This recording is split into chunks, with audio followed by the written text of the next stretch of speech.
Čaute, tu je Viktor zo Slovak Bike Parks. Či jazdiť s inzertami je podobná dilema ako či jazdiť s kondómom.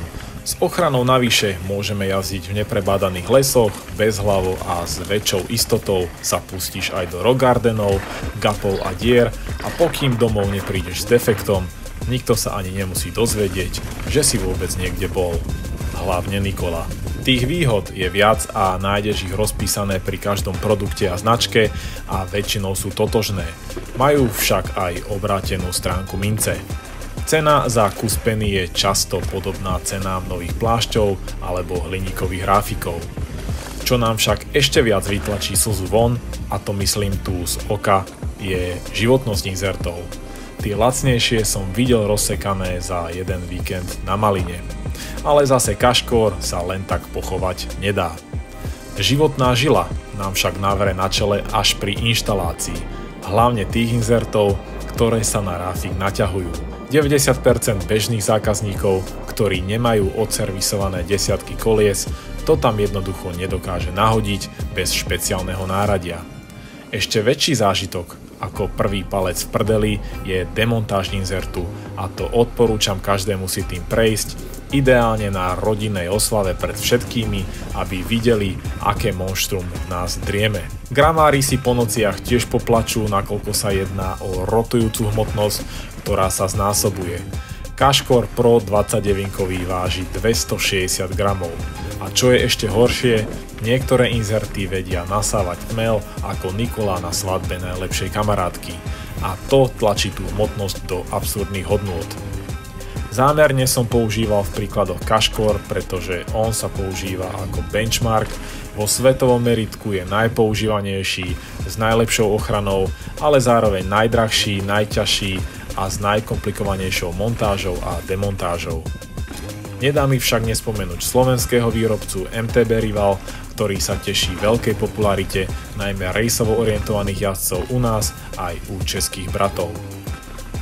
A mne ako gramárovi odporúčili viacerí najľahší DH inzert na trhu, španielský Pancerevo, a celú sezónu som ho testoval v najtenšom Gravity plášti Dissector.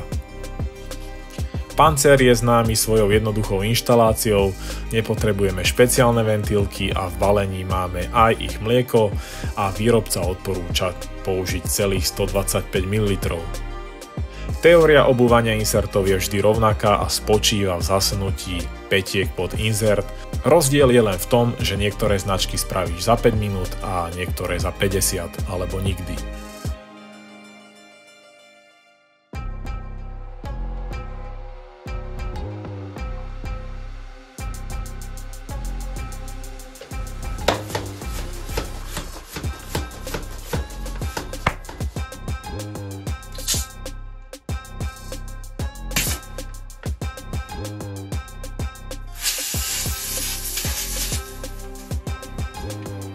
...12 mesiacov od októbra do októbra som Pancer testoval v bike parkoch, cez zimu na e-bajku a vyzerá to tak, že plášť aj koleso mi prežilo bez defektu, tak si ho poďme otvoriť.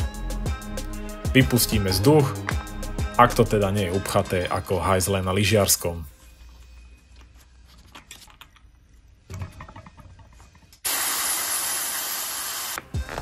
Demontáž môže byť ešte ťažšie ako samotná montáž, poznáme príbehy vystrihávania plášťu aj inzertu.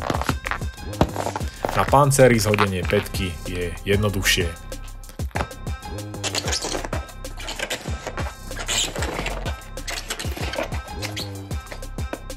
Trošku ťažšie je podobrať inzert prstami, ale vytrénovaného gitaristu bez gitary to určite nezaskočí.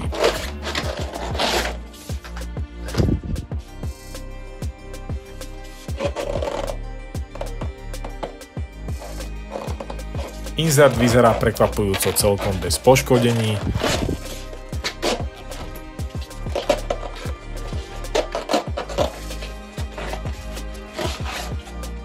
Dve vytrhnuté hrany. Spoj je tiež v poriadku.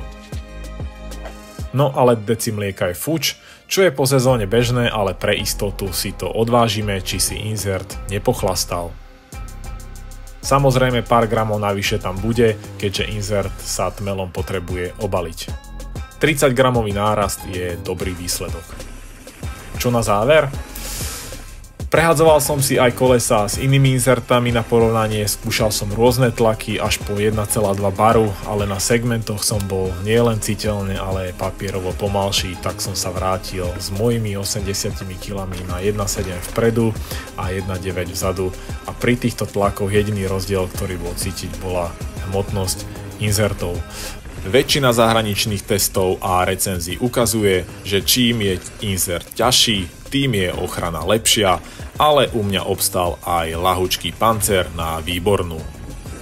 U iných jazdcov to môže platiť úplne opačne a teda s nižšími tlakmi vedia ísť väčšie bomby a sú rýchlejší. Jednoznačná odpoveď, či inserty áno alebo nie, asi neexistuje. Do rozhodovania vstupujú variabilné faktory ako lokalita alebo typ trailov, preferovaný tlak v kolesách a v neposlednom rade aj štýl jazdy daného jazdca. My si však môžeme spraviť vlastný konsenzus dole v komentároch, pretože tých kombinácií insertov, ráfikov, plášťov je nekonečne veľa. Tak daj vedieť do komentárov, aké kombo jazdíš ty, čo sa tebe overilo a s akou značkou si najviac spokojný. Vidíme si tak kde v lese.